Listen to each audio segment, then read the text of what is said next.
Real quick, I think we skipped over Hardendale ISD mission set. Mr. Morel, would you like to read that out for us? Thank you. Hardendale IC, the mission statement, a family working together to provide a high-quality education where all students graduate to become productive and successful citizens for the 21st century. Thank you. Thank you, Mr. Morel. Five, citizens to be heard, a 30-minute limit, 5-minute maximum per speaker. Citizens are offered an opportunity to address the board without prior approval. The board, however, may not comment or engage in discussion. Presentations shall be informative only. No board action will be taken. The topics addressed shall be limited to those specifically included on the board's agenda and/or school district related. Presentations shall not include statements which may be considered defamatory, inflammatory, and/or threatening against a person or the district. And speakers shall not mention students' names unless naming your own child, nor address a complaint against a district employee or officer. Such complaints will be handled through the guidelines set out in district policy.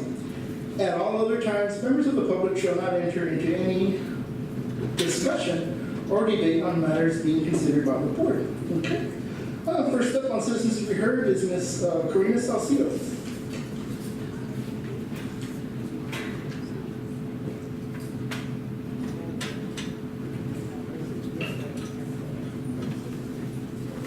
Good evening, community members, board members, superintendent, staff, and cabinet. I just have a quick statement for 6E.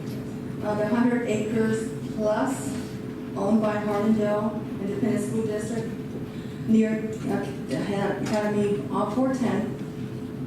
I will continue to state we should keep our property. We are landlocked and we need not be in such a hurry to sell this property. Land surveying is wise, just to know how much it is today. And keeping it will serve to be wiser. Thank you and have a great evening. Thank you, Ms. Salcido. Next is Mr. Victor Salcido.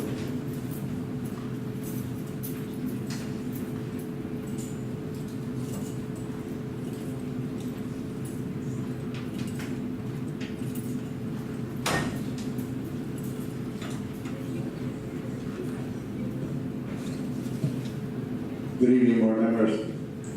First of all, I'd like to wish you all a safe holidays and a happy New Year's in case we don't see each other. Second of all, I want to also talk about this land deal. I don't know why almost every board meeting it comes up. It keeps coming up. And it just makes it suspicious to us. Why does it keep coming up all the time? I know when I went to that Stetson field that the city had some kind of thing there, they were actually talking about Stetson Airport growing. You know, they were bringing up good suggestions that was going on there. How now there's private planes that'll take you anywhere in Dallas if you want. I mean, anywhere in Texas if you want to fly. You don't have to go to the main airport. You just go to Stetson Field, catch a plane there. They'll take you anywhere in Texas. They say we are growing here in the south side. They don't want to go any further to the north side because the north side now they're going up because there's not really no property and it's a steep north side. South side has property and they're looking into all that stuff.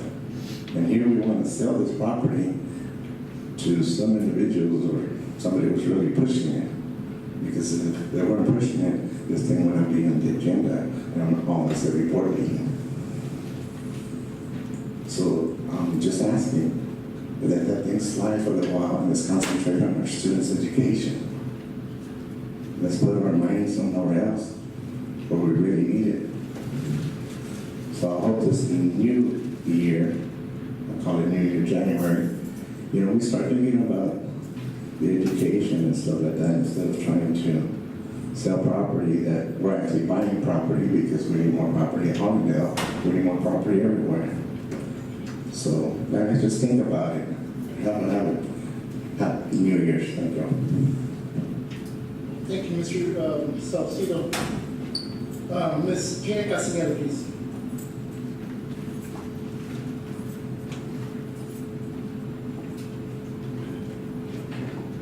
Good evening, board members, staff, community. I would like to wish everyone a safe and happy Merry Christmas and a very good New Year. I hope we can look at things that have been done and correct and build on the future. It's not for us, it's for the kids, and I hope that you put that as the #1 priority this year. I too am going to start with this land deal. There's been a little bit of confusion because we're going back to October board meeting and there was not clarity, but what was stated was discussion concerning district's options regarding the disposition of the district 100 acres.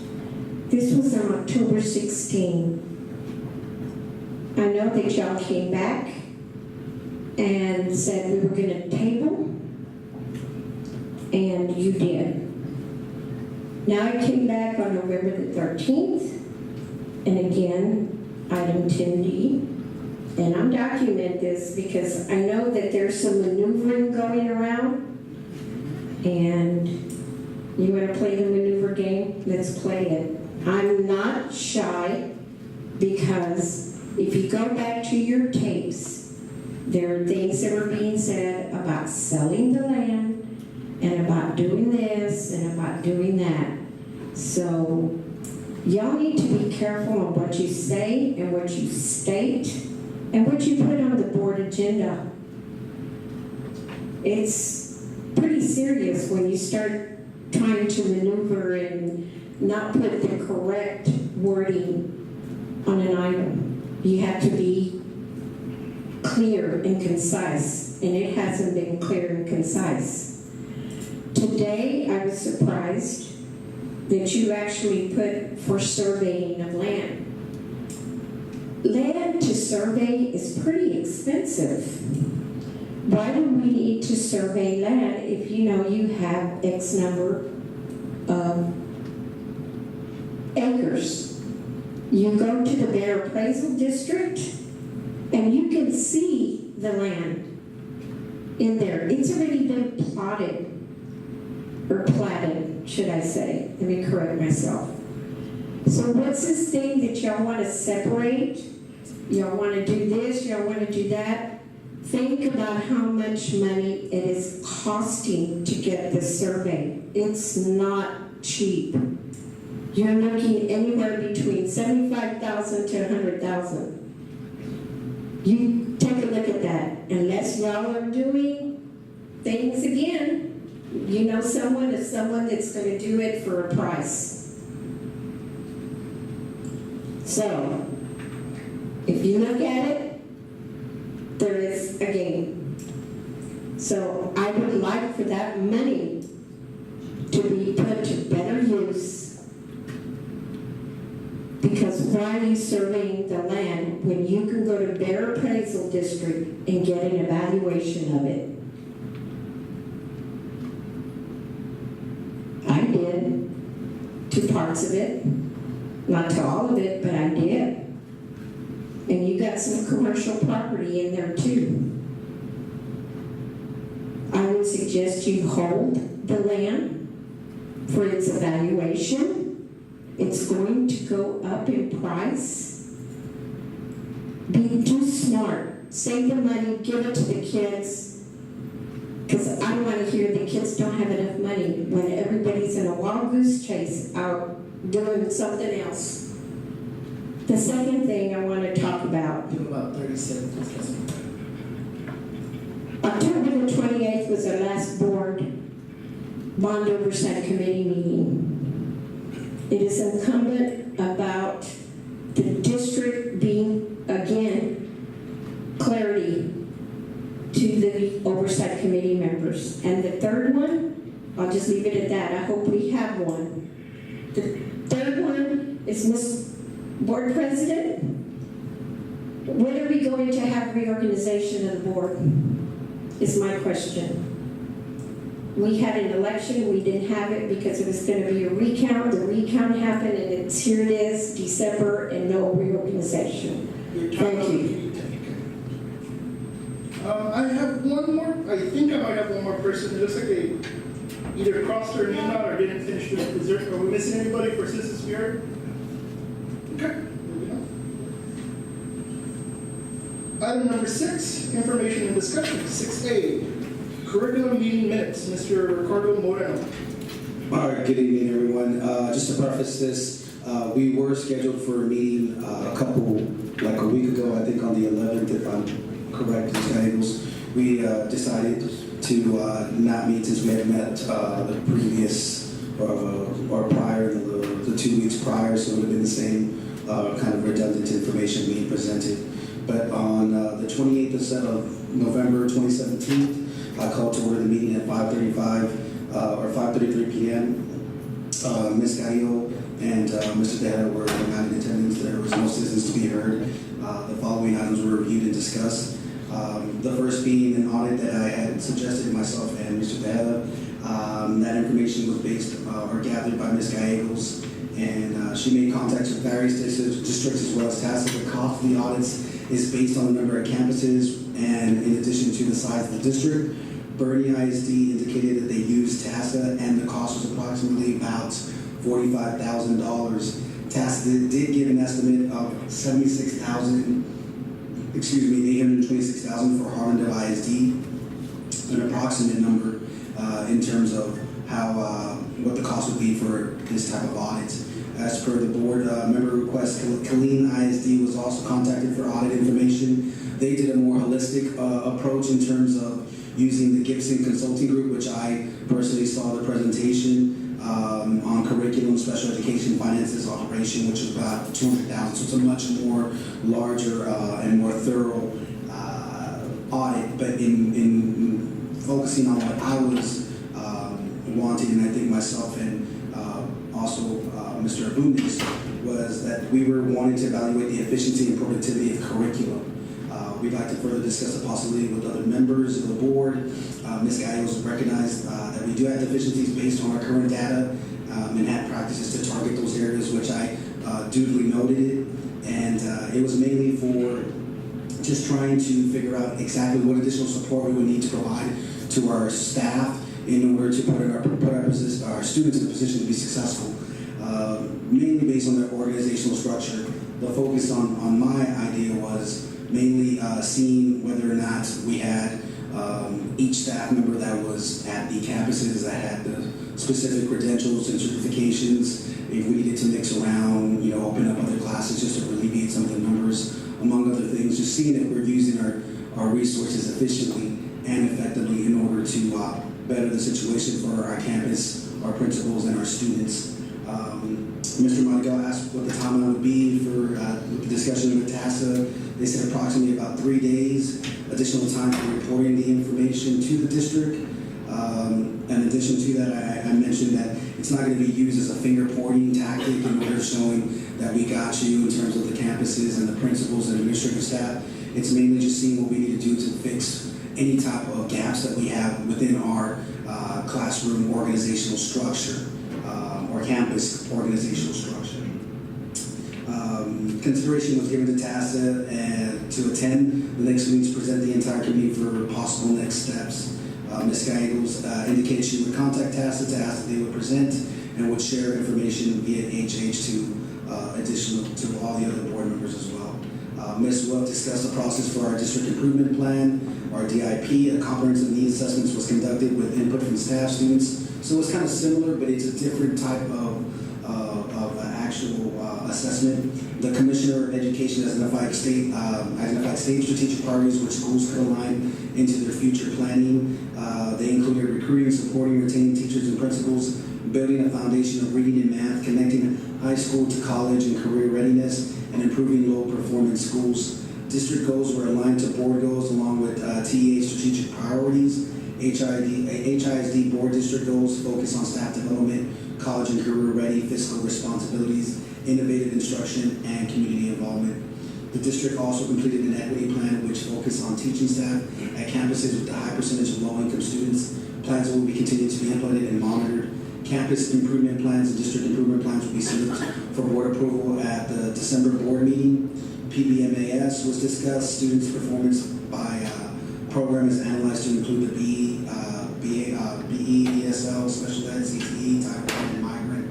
Trends included low performance across content area for special ed students and ELAR. For all students, an improvement plan was developed and submitted to TEA. Updates on IR improvement required campuses included that TEA denied RP on Adams. TEA indicated an extended amount of time lapsed from the initial data being released to error being found. So if you can remember, there was in the IR status, it was by one student, and they decided not to grant us the appeal. And so Stonewall Flanders is in the process of completing the complete turnaround turnaround plan to be first publicized for public feedback. It will be submitted to the board in January. An ESL waiver was submitted as students must be taught by a minimum of one ESL certified teacher in core content, and a total of 9 service students are not, teacher service students that are servicing students are not ESL certified. Teachers also cannot be on the waiver for more than 1 year. The district does offer training for ESL and pays for the teachers to test who pass successfully. Pre-kinder update included ongoing training of GOAT assessments and requirements for GOAT. Ms. Korsman shared pre-K advisory committees have begun. These committees have had a campus representative from each campus to voice concerns, share information, or clarify information. Smart boards that were approved at $100,000 in September, the vendor has stopped selling those items, so that's one thing that we were extremely excited about. But unfortunately now we have to reconvene and figure out exactly what we're going to do in order to perhaps look for something that can kind of be on a similar type of platform. The district must now find a different item because it is also in conjunction with pre-K for SA. So we have to get that approved, whatever item we decide, in lieu of the smart boards that are no longer being offered, and then they would come back to us to be approved. And so another thing that I raised was the attendance concerns. Ms. Libby did indicate that this continues to be a power home. Parents are contacted by phone and home visits. This is mainly at the pre-K level and the earlier grades in elementary, even though it is a district-wide thing, and it's not just a Harlandale thing, but it's also a statewide thing in terms of attendance. So hopefully nobody misconstrues that. Parents are contacted by phone and home visits. In some cases, students do not live in the area and are withdrawn from other campuses, which happens quite often where they're here, but they're using another address, and then it's very difficult for them to come to the campus on time. Mr. Madigas discussed the issue and the importance of attendance with Mr. Vantes from Avance, as the district meets with Avance on a monthly basis. And they also did clarify it for me in terms of all the Avance kids do belong to us. I had this misunderstanding that some of these kids were from other sides of town, but they're all within our district area. And so Harlandale ISD will partner with Goodwill. They have a partnership to offer a CNA program, which is an exciting thing because we're going to be 10 students the opportunity to not just have a career job, but also perhaps gain a career out of this. This is going to be done through classroom instruction and internships. The district will provide the location and students, as well as paying for the student $900 per student. The contract will be submitted for approval. The program will begin in the spring of 2018. This will allow for our students to kind of continue progressing within their career-oriented pathways. The meeting was adjourned at 6:27 p.m. Somebody here is one. Mr. Chair, Yes, sir. Mr. Please. I have a few comments on what was presented. Yes, sir. So I'll start off with the items. So, from my understanding, in one of the private board meetings, it was mentioned to us that everything was submitted in a timely manner and that we should be able to win the appeal, but it seems from the notes, well, I know Mr. Mano didn't touch on it very much, but it was brought on the notes that we didn't submit it in a timely manner. According to, like I said, previous board meeting, everything was submitted in a timely manner. So I just want to see where the disconnect is, or what happened that TA is telling us we didn't submit in a timely manner. So that's my first question. Okay. Who do we direct that question to? So, sir, the appeal process, we did submit in time. What TEA was saying is that there's a certain window where you can make corrections on a campus level or at the district level, that when you first get your data, that's the window that we waited too long to submit. So the appeal was submitted, but the actual, you have a correction window, and they say, what they said is that we waited too long outside that window. So I guess what corrective action, I mean, I know when I was still at the school, something we did is, first thing we did when you get your list of students, you check make sure all the information that's already pre-coded, we're verifying that with PINs. So, I mean, Mr. Moreno, I guess maybe at the next curriculum meeting, what corrective action is PINs doing with the campuses, the testing people at the campuses to ensure that this error doesn't occur again. So that's something just. So, sir, if you don't mind. Sure. So it wasn't PIMS that was incorrect, it was the scoring code. So that scoring code's not taken from PIMS. And so just to make sure. All the scoring, like. It was the scoring, so the Like scoring this. was coded English versus Spanish. Well, that's training well, now with PIN, then that's training with your testing folks. Yes. Okay, thank you. So then the next question is, with your pre-K with the attendance, I would have to kind of disagree. This is a concern I brought to the board previously, and to Mr. Madrigal, and to the curriculum committee, what else on that committee is. I think we have to reevaluate our registration process for our pre-K students. You are, it kind of mentions that a lot of our students are not from the district, but then you mentioned they are from the district. I would have to disagree. I think there's still there's something wrong here. There's errors, not errors. There's a registration now, but I can tell you